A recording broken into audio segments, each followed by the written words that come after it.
So I'd like to wrap up this training course with a really fun project. And what I've got is a bunch of pictures that I took outside of my hotel room. Let me just load some of these up here. And this was on a recent trip to Las Vegas.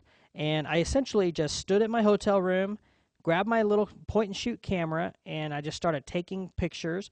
And I essentially tried to hold the camera level and just went around the kind of just pointed in different directions and shot all the way around my hotel room. Now, what I'd like to do is ask Photoshop to use a special automation script called Photo Merge to merge all of those images together. So we'll go to File, Automate, down to Photo Merge, and it will bring up this little dialog box, and it'll say, okay, what do we want to use? We want to use a folder of images, we want to use certain files. I like to use files. It's just the way I like to work. And in your source images, you have a folder called Pano for Panoramic. We're just going to select all of these images and say OK. So that's going to load everything in. We're going to leave our layout as auto, kind of default settings. And we're going to say, you know what, blend these images together. So with that done, we're just going to say OK and let this process all of this data. Okay, so that took about a minute to process, and what you're ended up with is an incredible image that has all of the layers smartly aligned, and you've got a really amazing set of data here, right? So the system, if we take a look at our layers palette, this looks very familiar. This is, let me go ahead and turn stuff on and off here.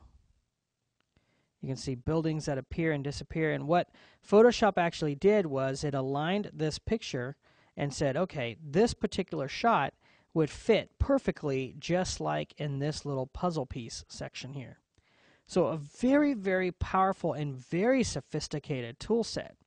Now what I'm going to do is go ahead and flatten this in, because right now I've got all this stuff on individual layers.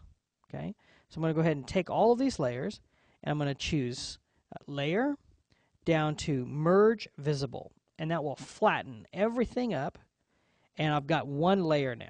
Okay, so let's go ahead and get our crop tool. Let's go ahead and, I don't really want to keep this window frame over here, so I'll go ahead and crop this image to something that looks like this, let's say.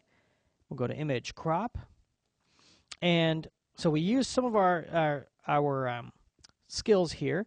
Now we got one little issue, and that's this little area right up here, this little sliver. We don't have any information, so if I zoom in, you can see it's pretty much the checkerboard.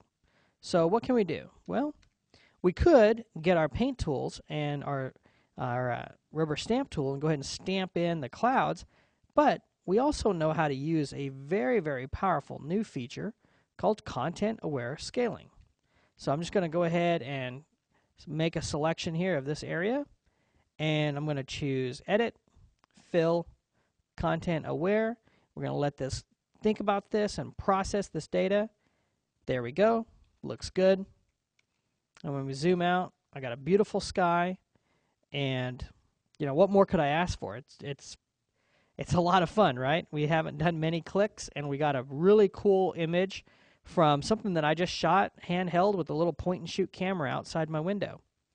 So really, the whole point of this course was, if you've never touched Photoshop before, I was hoping to create a number of really fun projects to get you comfortable with getting your camera, shooting some pictures, and being comfortable to come in and make some edits, make a brochure, have some fun with Photoshop. So on behalf of everybody here at Digital Tutors, I want to say thank you for taking part in this course. Just be aware that we have thousands of videos for many of the Adobe products, as well as dozens of 3D applications on our website, and we'd love to have you part of that network and continue training and improving your skill sets. We'll see you in the next training course.